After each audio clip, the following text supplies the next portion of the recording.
नमस्कार दोस्तों, मेरा नाम है रमेश और आप देखना शुरू कर चुके हैं स्टडी सॉल्यूशन। तो आज के वीडियो में हम बात करेंगे मल्टीप्लाई ऑफ फ्रैक्शंस अर्थात भिन्नों के गुणा के बारे में तथा इसके बाद हम बात करेंगे भिन्नों के भाग के बारे में। तो सबसे पहले हम देखते हैं कि भिन्नों के गुणा किस प्रकार किए जाते हैं।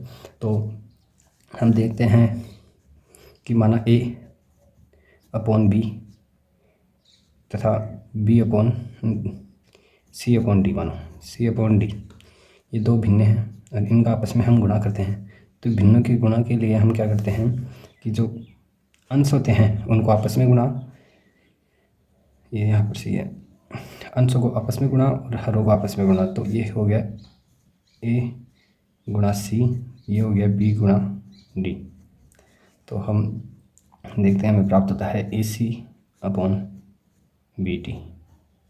तो इसी प्रकार भिन्नों के गुणा होते हैं और हम भिन्नों के गुण अगर किसी भिन्न को किसी पूर्णांक से गुणा करें, जिसे a को हम गुणा करें b अपॉन c से, तो हम मान सकते हैं कि नीचे यहाँ पर a रहा होगा, तो हम करेंगे ab अपॉन c को गुणा करेंगे 1 से, तो ये प्राप्त होगा c।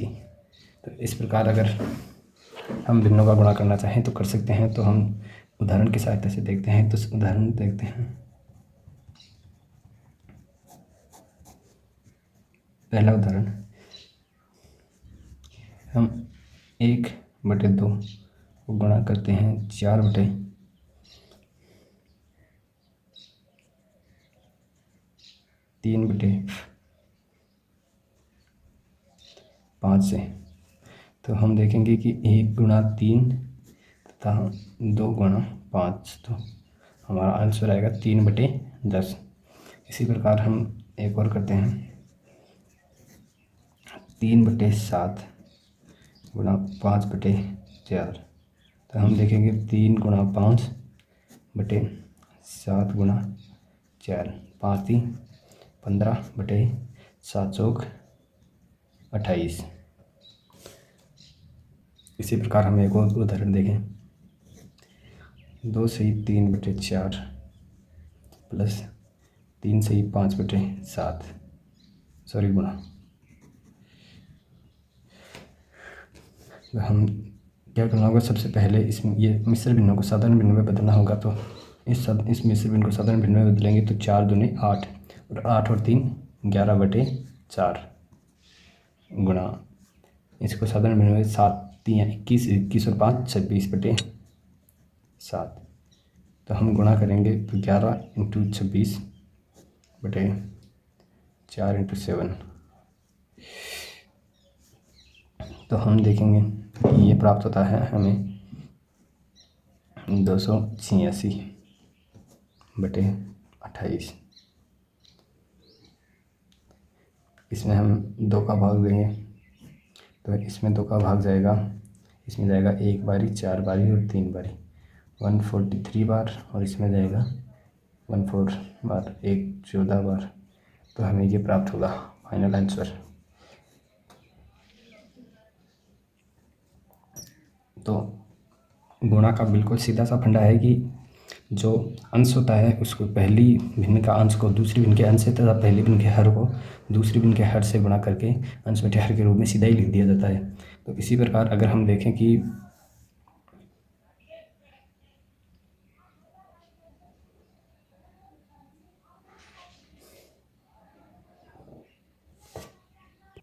अगर हम एक और उदाहरण देखें तो 4/32 गुणा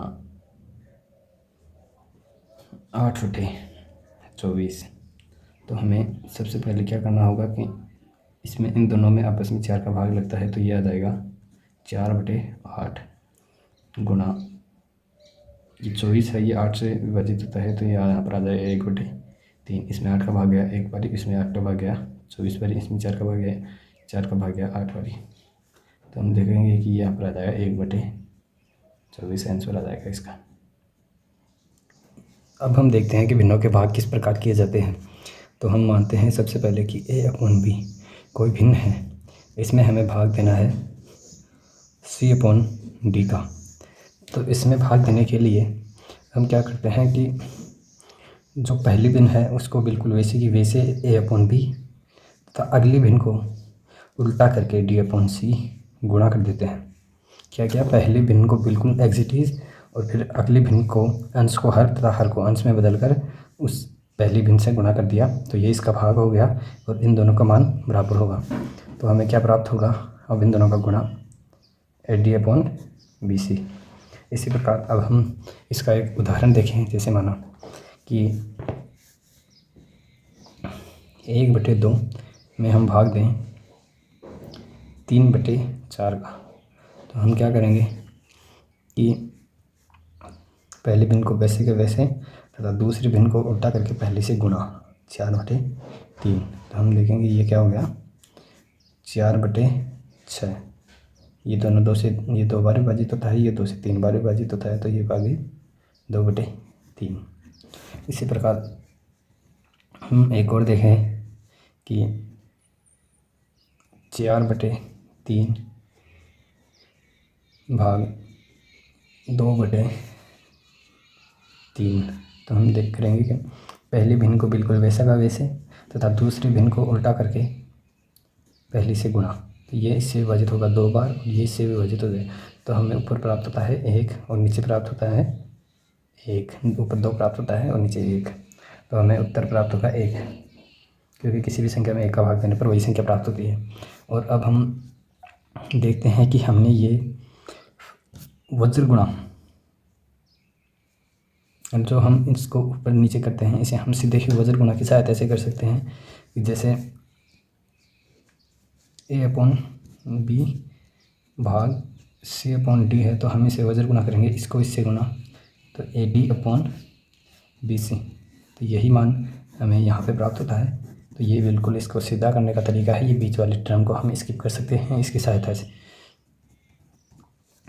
तो अब हम देखते हैं कि हमने ये क्यों किया, कि हमने इसको वज्र गुणा करने किया। तो वज्र गुणा क्यों किया, तो वज्र गुणा हमने इसलिए किया कि जैसे हम एक उदाहरण देखें कि 1/2 में भाग दें 1/2 का, वैसे तो ये 1 प्राप्त होगा किसी भी संख्या में उसी का भाग देने पर। तो हम क्या करते हैं कि 1/4 में 2 में 1/4 का भाग देते हैं। तो 1/2 में 1/4 का भाग देंगे तो हमें प्राप्त होगा कुछ इस प्रकार 1/2 गुणा 4/1। तो ये इससे 2 बार विभाजित हो जाएगा, तो हमें 2 प्राप्त हो जाएगा। तो हमने ये तो किया वज्र गुणा की सहायता से। अब हम वैसे इसको दशमलव में बदल कर करते हैं, तो ये 0.5 आ गया और 0.5 आ गया, तो ये आगे वाला आ गया। इसको हम दशमलव में बदलेंगे तो 0.25, ठीक है। तो अब हम देखेंगे कि 0.5 और 0.25 में अगर हम भाग देंगे आपस में, तो हम देखेंगे कि भाग देने पर हमें, जैसे हम भाग देकर देखते हैं 0.5 में भाग देंगे 0.25 का, तो सबसे पहले हमें 0.25 को 2 से गुणा करेंगे तो हमें प्राप्त होगा 0.50। तो इसका ये पूरा भाग चला गया, इस 0 से इसमें बच गया, तो भाग कितनी बार गया 2 बार। तो इसका उत्तर है 2 बार 2। तो हम देख सकते हैं कि हमने जब दशमलव में बदला तब भी हमें 2 प्राप्त हुआ और वज्र गुणा किया तब भी हमें 2 प्राप्त हुआ। इसलिए हम इसका वज्र गुणा करते हैं और वैसे कोई इसका कोई किसी प्रकार का रूल नहीं होता है कि हमें इस वजह से इसको ये किया। इसकी वजह बस यही है कि जब हमें इसे भिन्न से साधारण संख्या में या दशमलव में बदल कर करते हैं तब भी वही मान प्राप्त होता है, और भिन्न में करते हैं तब भी वही मान प्राप्त होता है वज्र गुणा की सहायता से। इसलिए इसे वज्र गुणा किया जाता है। आप पूछो कि ये भिन्न में हमने ऊपर नीचे बदल कर गुणा क्यों किया, तो इसी वजह से किया था कि हम पॉइंट में बदलते हैं तब भी वही प्राप्त होता है और इससे प्रकार भी वही प्राप्त होता है, और ये हर जगह पे लागू होता है, इसलिए हमने ऐसा किया। तो ठीक है दोस्तों, धन्यवाद। आज की वीडियो में बस इतना ही। अगले वीडियो में फिर बात करेंगे एक नए टॉपिक के बारे में।